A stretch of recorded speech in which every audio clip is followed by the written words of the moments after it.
the well-run crypto exchanges should hold user assets We're actually larger than the New York Stock Exchange, the London Stock Exchange, and the Tokyo Stock Exchange.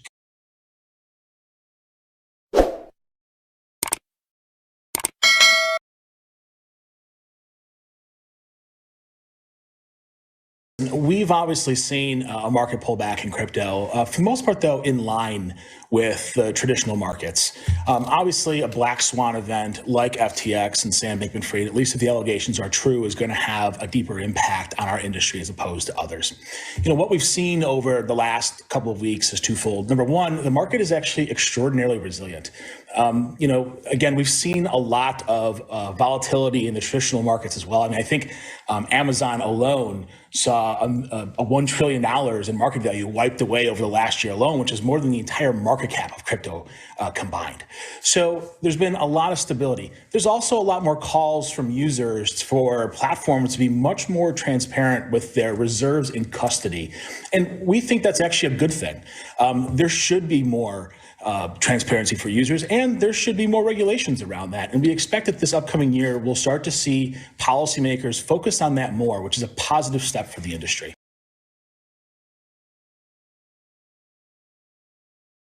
Well, we did see about, at its peak, $6 billion in withdrawals over a span of approximately 48 hours.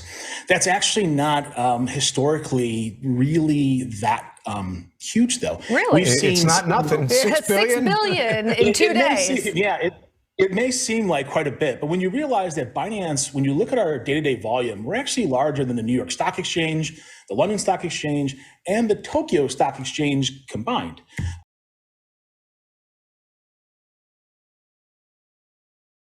We do a lot of volume.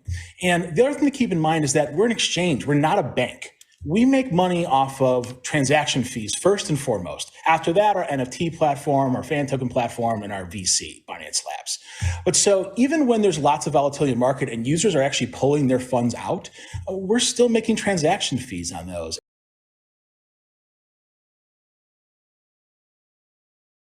Self-custody for users is not a bad thing for us. We actually agree with it. If users understand how to self-custody, they should do that. But right now, the vast majority of users in the crypto space are active traders.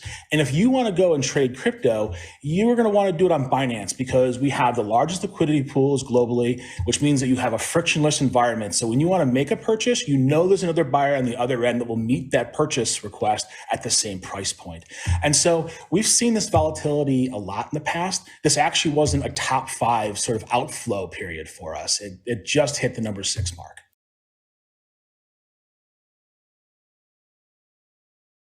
All of our assets are held one-to-one in that asset class, which means if someone buys a Bitcoin, we buy a Bitcoin. Someone buys a Dogecoin, we buy a Dogecoin. And we hold that token until the user decides to go and sell it. It's a very simple business model. And any platform that follows that business model can be really profitable and will never have to worry about any sort of market condition. Even if the price of Bitcoin went down to $1 or $1 million, users can pull all of their assets off our platform and they're always going to be whole. And Binance, again, will continue to make money off those transaction fees.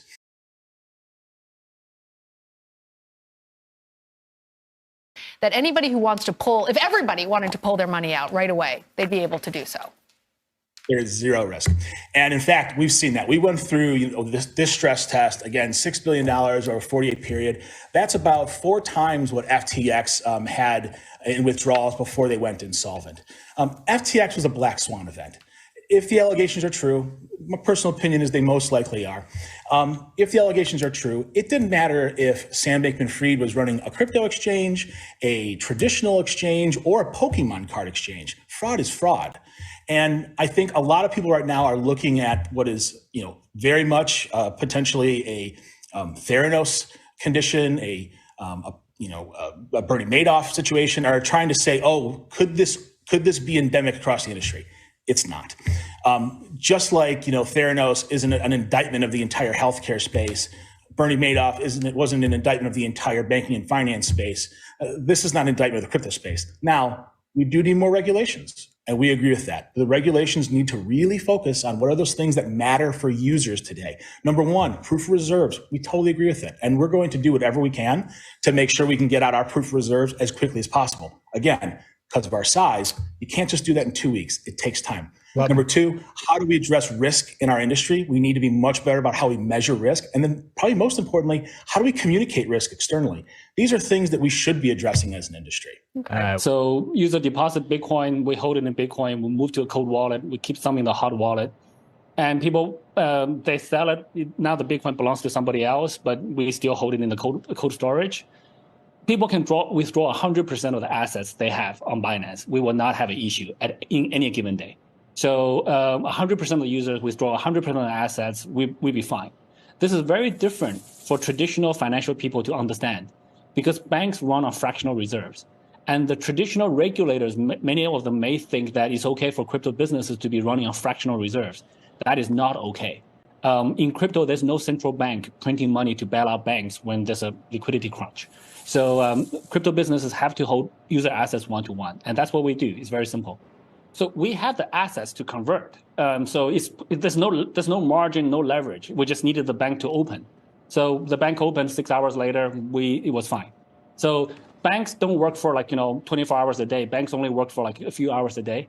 And when you try to, and when banks are shut down, when banks are closed, you try to withdraw money, it doesn't work. That's exactly the same situation that happened. And we allowed people to withdraw other stable coins onto other platforms to do conversion.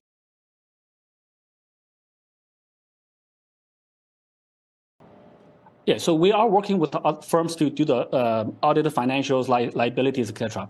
Very simply, Binance does not owe people money. Binance does not have loans from other companies, from other funds. We just don't have it. You can ask any fund in the ecosystem. You can ask any VC.